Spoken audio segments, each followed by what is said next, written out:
قليلا له، ونحاول عبر اتصالات هاتفية نربطها مع محللين أمنيين وكذلك مع مفادة تلفزيون النهار إلى فندق الأورا منى مالك للوقوف على هوامش هذا الاتفاق. Excellences, Monsieur le ministre et membres de la délégation du gouvernement du Mali, distingués chefs de mouvement et membres de la délégation de la coordination, distingués chefs de mouvement et membres de la plateforme, Excellences, Mesdames et Messieurs les ambassadeurs et représentants des organisations régionales et internationales, distingués invités. Au nom du secrétaire général des Nations Unies, j'exprime toute notre reconnaissance au président Abdelaziz Bouteflika, président de la République démocratique algérienne démocratique et populaire.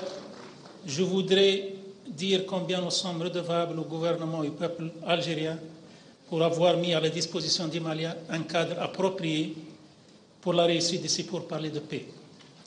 Je voudrais également relever l'élan de solidarité de la médiation dans son ensemble, mais en particulier les pays voisins du Mali. Je vois en leur engagement dans ces pourparlers de paix intermaliens un geste qui est la traduction parfaite de cet adage qui dit « Quand il y a le feu dans la maison du voisin, il faut voler à son secours ». Distingués délégués, mesdames et messieurs, nous savons combien nous avons besoin de grands dirigeants, de dirigeants courageux qui croient à la paix pour sortir le Mali définitivement de la crise.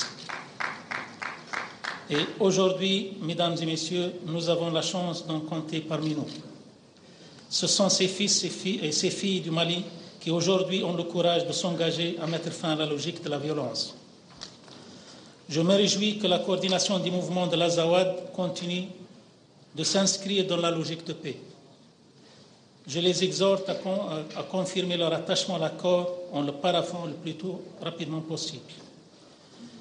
C'est pour moi un honneur et un privilège de partager ici quelques idées sur cet accord. Je suis conscient des efforts que toute la nation malienne a déployés pour la paix et la réconciliation. Je garde aussi à l'esprit les attentes des communautés et de leurs interrogations à la lecture du présent accord. Et je voudrais les rassurer et leur dire que la signature d'un accord de paix ne signifie pas la fin du dialogue.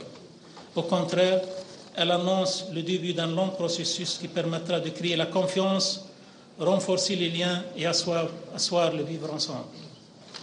L'accord qui vient d'être paraphé, bien qu'il ne réponde pas à toutes les demandes et ne satisfasse pas toutes les parties, est basé sur un équilibre et constitue une bonne base pour une paix durable et la réconciliation.